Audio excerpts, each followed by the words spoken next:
Bismillahirrahmanirrahim. Assalamualaikum warahmatullahi wabarakatuh. Alhamdulillah. Nahmaduhu wa nasta'inu wa nastaghfiruh.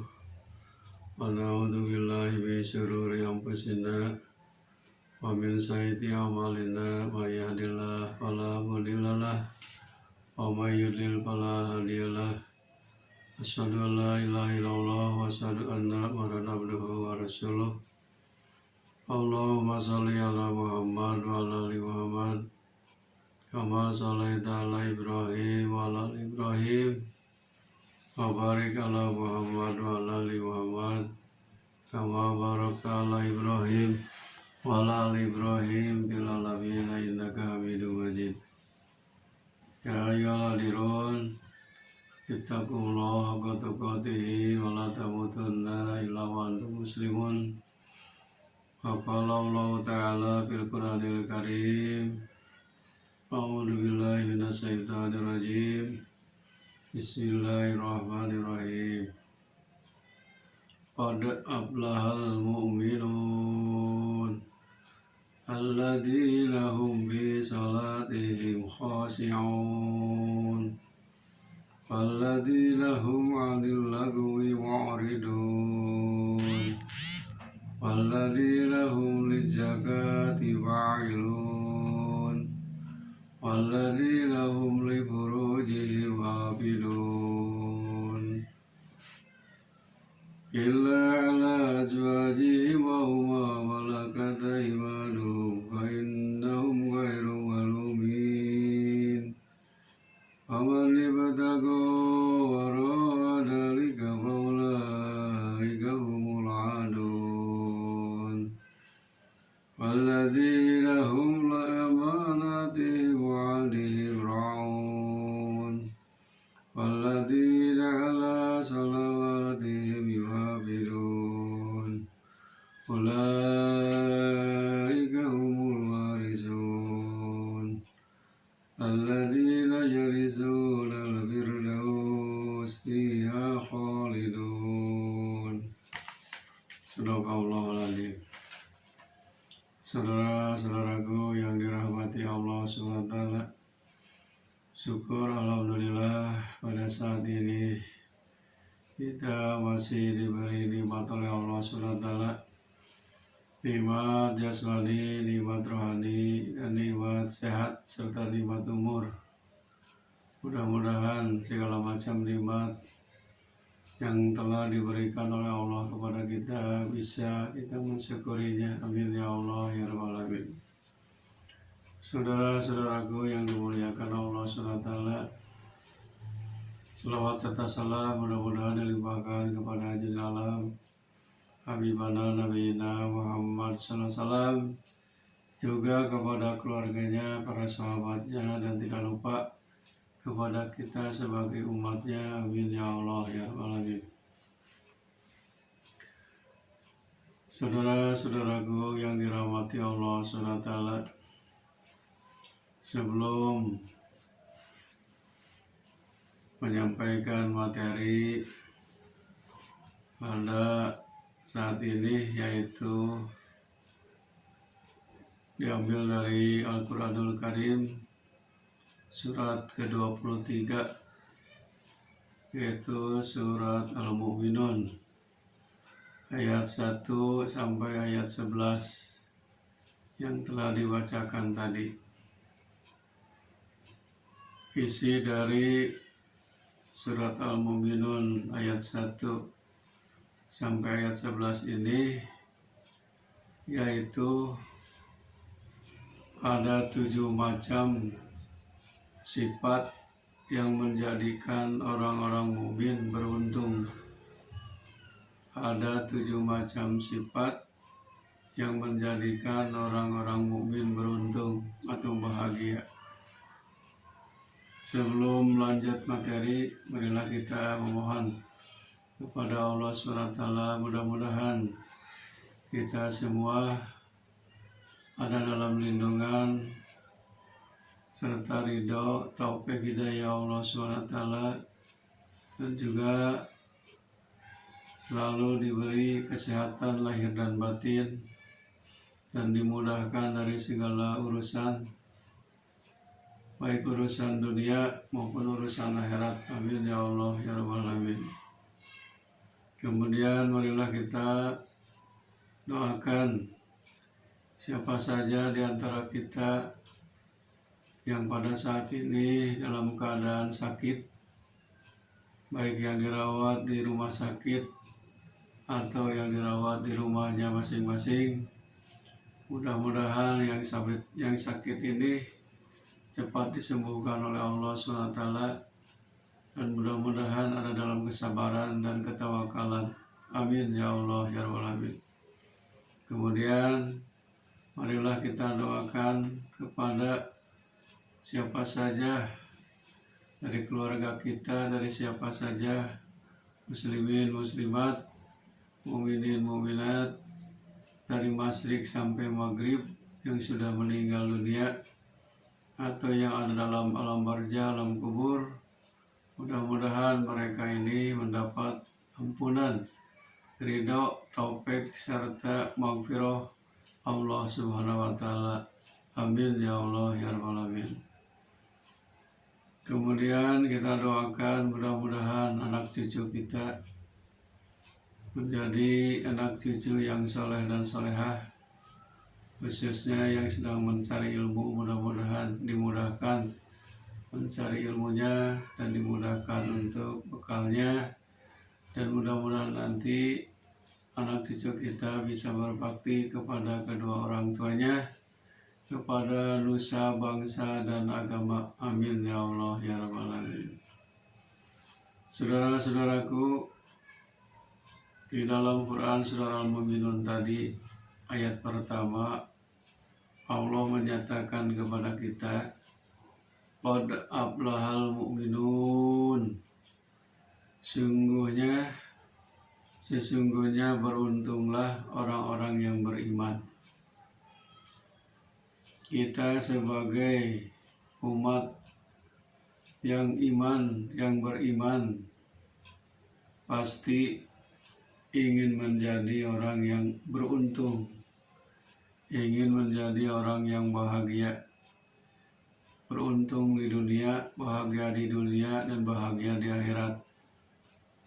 Tidak mungkin orang-orang yang beriman ingin celaka, ingin rugi, pasti menginginkan ingin bahagia, untung di dunia, untung di akhirat. Apa syaratnya supaya kita termasuk golongan orang-orang mukmin yang beruntung? Menurut Al-Quran surah Al-Mu'minun ayat keduanya, tanda-tanda orang mukmin yang beruntung, yang bahagia adalah alladzina hum fi sholatihim khashi'un, yaitu orang-orang yang khusyuk dalam sholatnya. Nah, jadi tanda atau ciri orang mukmin yang akan mendapat keberuntungan dalam melakukan sholatnya khusyuk. Apa itu khusyuk? Khusyuk itu bisa diartikan tenang hati, hatinya tenang. Sedang sholat tidak ada tujuan yang lain karena lillahi ta'ala. Apa yang diucapkan di dalam bacaan sholat, tahu artinya, diikuti dengan hati. Kemudian gerakan-gerakannya juga sesuai dengan petunjuk contoh Rasulullah SAW. Tumadinah, tidak tergerusuk-gerusuk, tidak cepat-cepat. Salatnya adalah khusyuk. Tanda khusyuk yang kedua menurut para ulama adalah apabila kita sedang sholat ingin khusyuk, maka pandangan mata kita harus ke tempat sujud sendiri, ke bawah. Jangan sholat pandangannya ke atas, apalagi lirik kiri, lirik kanan. Itulah tanda orang mukmin yang beruntung. Sholatnya adalah dengan cara khusyuk, tenang hatinya. Sebab tanda orang yang sholatnya khusyuk, pasti apa yang dibacanya diikuti dengan hatinya. Kemudian ada sholat yang tidak khusyuk, ada, yaitu namanya sholat sahun, lalai. Jadi sholatnya melamun, malahan bisa ketukar, bacaan ruku dengan sujud ketukar, saking sholatnya melamun, tidak khusyuk, malahan lupa bacaannya. Malahan sekali-kali juga kita suka lupa jumlah rakaatnya. Nah, itu adalah gejala dari hati kita lalai dalam sholat, berarti belum khusyuk. Usahakan dalam sholat itu kita dengan khusyuk. Kemudian tanda orang mukmin yang beruntung yang keduanya adalah walladzina hum anil lagwi mu'ridun, dan orang-orang yang menjauhkan diri dari perbuatan dan perkataan yang tidak berguna. Ini kalau kita ingin bahagia, ingin beruntung, jauhkanlah, hindarilah perbuatan dan perkataan yang tidak berguna, yang tidak berfaedah, yang tidak bermanfaat. Banyak dari ucapan yang tidak berfaedah, contohnya dusta atau bohong. Dusta dan bohong ini bukan menguntungkan, malahan merugikan. Apa sebabnya? Sebab orang yang suka dusta, orang yang suka bohong, itulah tanda-tanda orang munafik. Ayatul munafiki salasun, tanda orang munafik ada 3, idza hadasa kadaba. Apabila berkata suka dusta, suka bohong. Celakanya bagaimana? Ada ayat Al-Quran yang lain menyebutkan innal munafikina fi darki asfali minan nar. Sesungguhnya orang-orang munafik itu nanti disiksa di neraka paling dasar, paling bawah. Naudzubillahi min dzalik. Bukan untung, itu rugi, malahan celaka. Makanya hindarilah apa yang tidak bermanfaat, hindari, jauhi. Pertama dari ucapan, bisa berbohong atau berdusta. Atau juga dari ucapan ghibah. Ghibah itu menceritakan aib orang lain, menceritakan kesalahan-kesalahan orang lain, disebarluaskan. Timbulnya nanti permusuhan dan pertengkaran. Bukan untung itu, bisa merugikan diri sendiri dan keluarga. Maka firman Allah ini, orang yang mukmin beruntung itu yang menjauhkan diri dari perbuatan dan perkataan yang tidak ada gunanya, yang tidak bermanfaat.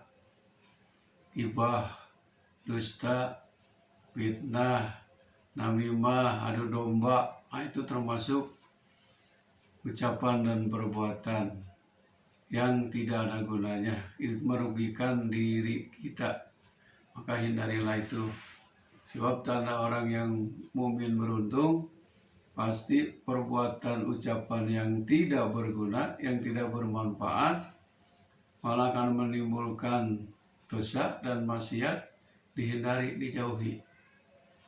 Kemudian sifat orang mukmin yang beruntung menurut firman Allah, walladzina hum lizakati fa'ilun, dan orang-orang yang menunaikan zakat. Nah, ini khusus bagi orang-orang yang sudah mampu untuk berzakat. Zakat itu kan diwajibkan kepada orang yang sudah mampu. Ada zakat mal, zakat harta, ada zakat fitrah. Kalau orang sudah mampu tidak dikeluarkan zakatnya, maka diancam oleh Allah SWT. Nanti di yaumul akhir, harta benda yang tidak dizakati, tidak dikeluarkan zakatnya, akan dibuatkan setrikaan yang panas, digosokkan ke mukanya, ala wajihi, wala dohrihi, dan ke punggungnya. Bayangkan, setrikaan yang panas, digosokkan ke muka dan ke punggung. Naudzubillah min dzalik. Itulah orang-orang mukmin tidak akan begitu. Pasti selalu mengeluarkan zakat. Sebab dalam harta kita ini ada hak fakir miskin yang harus dikeluarkan, membersihkan harta kita. Kemudian ciri orang-orang mukmin yang beruntung selanjutnya, waladina hum li furujihim hafidun, dan orang-orang yang menjaga kemaluannya.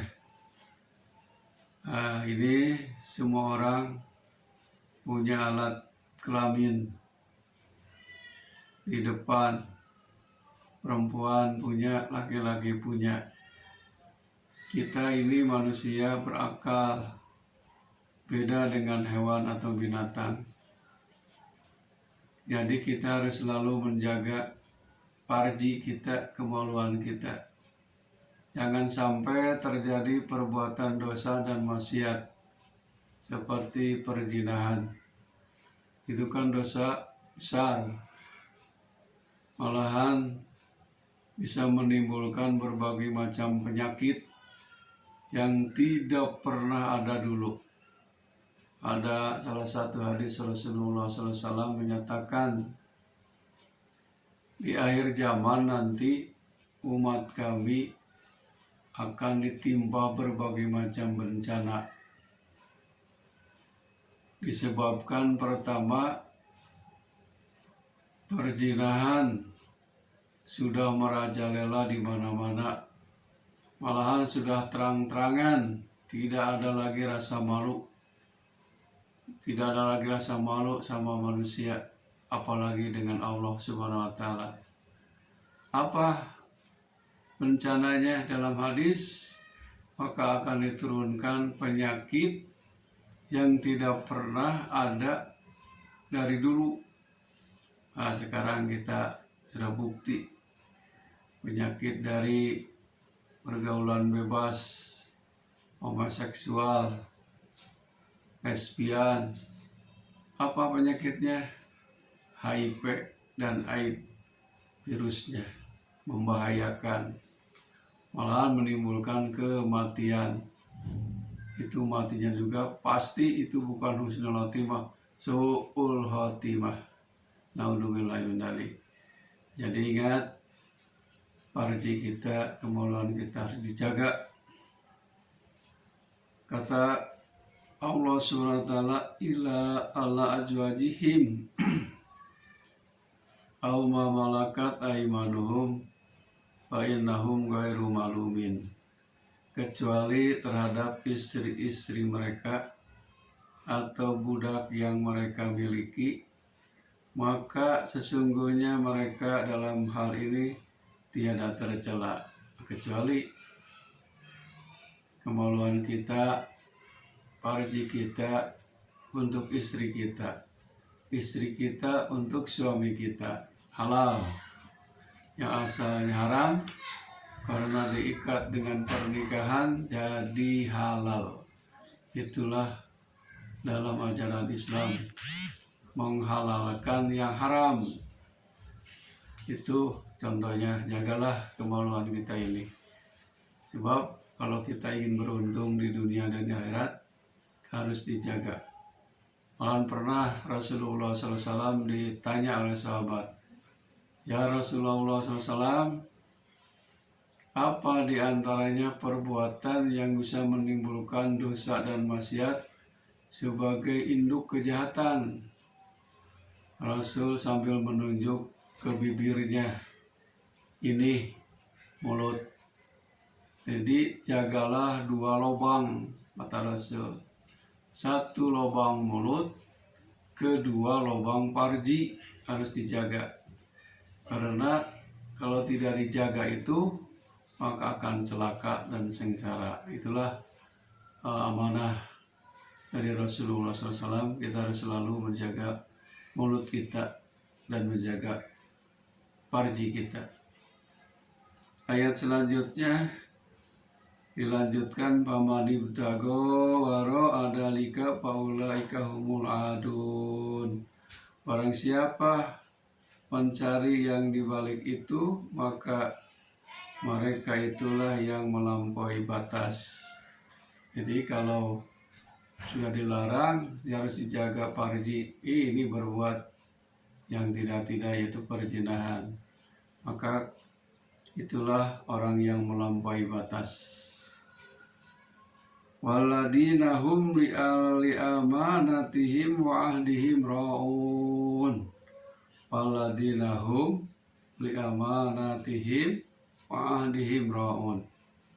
Dan orang-orang yang memelihara amanah yang dipikulkan dan yang dijanjikan.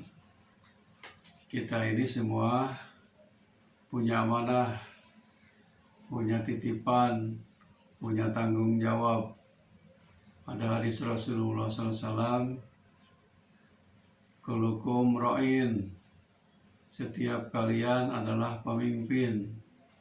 Wa kulukum mas'ulun an ru'yatihi, dan setiap pemimpin akan diminta pertanggungjawabannya.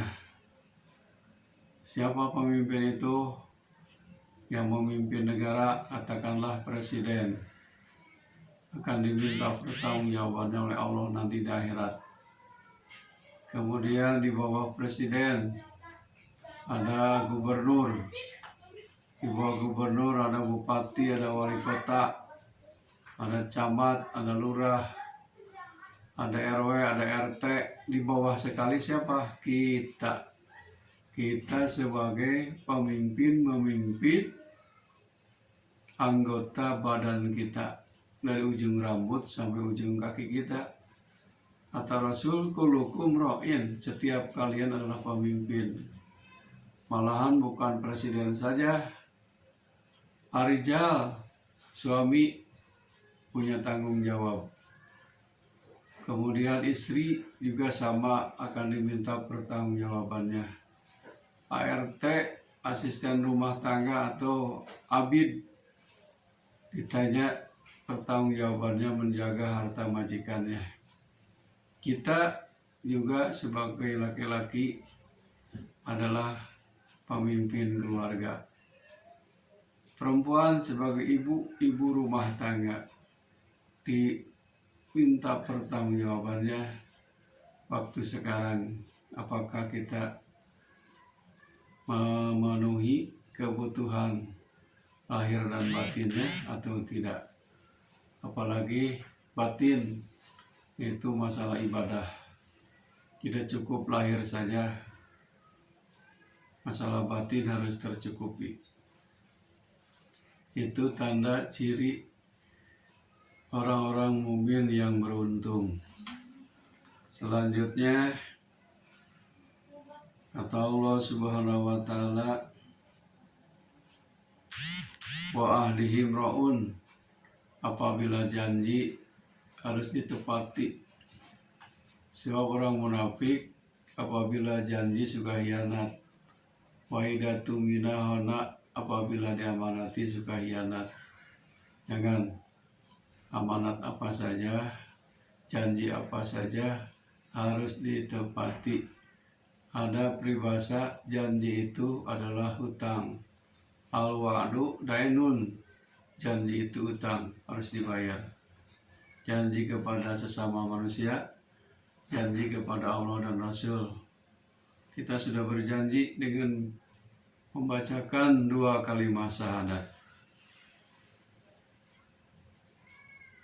Tanda orang-orang yang beriman selanjutnya waladina ala sholawatihim yuhafidun, dan orang-orang yang memelihara sholatnya. Jadi orang-orang beriman yang beruntung sholat yang 5 waktu selalu dijaga. Dijaga apanya? Pertama, sholat itu harus dijaga dari masalah toharohnya, wudhu atau tayamum. Kemudian syarat sahnya, rukun sholatnya, yang membatalkan sholatnya, gerakan sholatnya, bacaan sholatnya, hafidun, selalu dijaga. Tidak pernah meninggalkan sholat disengaja. Ada hadis, man taraka sholatan muta'amidan faqad kafara jiharon. Barang siapa orang yang meninggalkan sholat disengaja, maka jelas kafirnya itu. Sakit parah pun sholat itu tidak boleh ditinggal semampunya. Tidak bisa berwudu tayamum, tidak bisa berdiri sambil duduk, tidak bisa sambil duduk sambil berbaring, tidak bisa sambil baring dengan isyarat, dengan kode gerakan bacaan sholat, saking wajibnya. Sebab sholat ini merupakan kewajiban umat Islam, tidak boleh ditinggal meskipun dalam keadaan sakit parah pun. Bisa dijamak, bisa tayamum. Dalam Islam itu tidak memberatkan, ringan sebenarnya. Hadirin rahimakumullah, itulah tanda orang-orang beriman yang beruntung, selalu menjaga sholat yang 5 waktu. Yang terakhir, ulaika humul warisun alladina yarisunal firdaus fiha khalidun. Mereka itu nanti akan mendapat warisan dari Allah SWT. Bagian apa warisan dari Allahnya? Adalah surga Firdaus, surga yang penuh kenikmatan, penuh kebahagiaan, tidak ada susah, tidak ada derita. Di surga itu fiha khalidun, kekal selama-lamanya dalam kenikmatan. Hadirin rahimakumullah, itu ayat suci Al-Quran surat Al-Mu'minun ayat 1 sampai ayat 11. Ini menceritakan, menjelaskan orang-orang mukmin yang beruntung. Tandanya tadi ada 7 tanda orang mukmin yang beruntung itu. 1, khusyuk dalam sholatnya. 2, menjauhkan diri dari perbuatan dan perkataan yang tidak berguna, yang tidak bermanfaat. 3, selalu menunaikan zakat kalau sudah mampu. 4, selalu menjaga kemaluannya kecuali kepada istrinya. 5, orang-orang yang memelihara amanah yang dipikulnya, tidak pernah khianat. 6, orang yang memelihara sholatnya, tidak pernah meninggalkan sholatnya 5 waktu. 7, yang terakhir, mereka akan mendapat bagian warisan surga Firdaus, kekal di dalamnya. Mudah-mudahan 11 ayat ini jadi tadkirah bagi kita semuanya. Marilah kita memohon kepada Allah SWT. Allahumma salli wa sallim wa barik wa sallim wa sallim, amin. Allahumma ighfir lana dzunubana wa li walidina warhum kama rabbuna shighara. Allahumma ighfir lana dzunubana wa jami'il muslimin wal muslimat wal mu'minin wal mu'minat al-ahya'i minhum wal amwat. Allahumma la tuzigh qulubana ba'da idh hadaytana wa hab lana min ladunka rahmah innaka antal wahhab. Rabbana dhalamna anfusana wa illam taghfir lana wa tarhamna lanakunanna minal khasirin. Allahumma inna nas'aluka salamatan fid din wa afiyatan fil jasadi wa ziyadatan fil ilmi wa barakatan fil rizqi wa taubatan qabla al maut, rahmatan indal maut, wa maghfiratan ba'dal maut. Allahumma hawwin alaina bi sakaratil maut wa najatan minan nar wa afaina al-hisab. Rabbana hab lana min azwajina wa dhurriyyatina qurrata a'yun waj'alna lil muttaqina imama. Rabbana atina fid dunya hasanah wa fil akhirati hasanah wa qina adzabannar. Subhana rabbika rabbil izzati amma yasifun. Wassalamun alal mursalin walhamdulillahi rabbil alamin. Wabillahi taufiq wal hidayah. Assalamualaikum warahmatullahi wabarakatuh.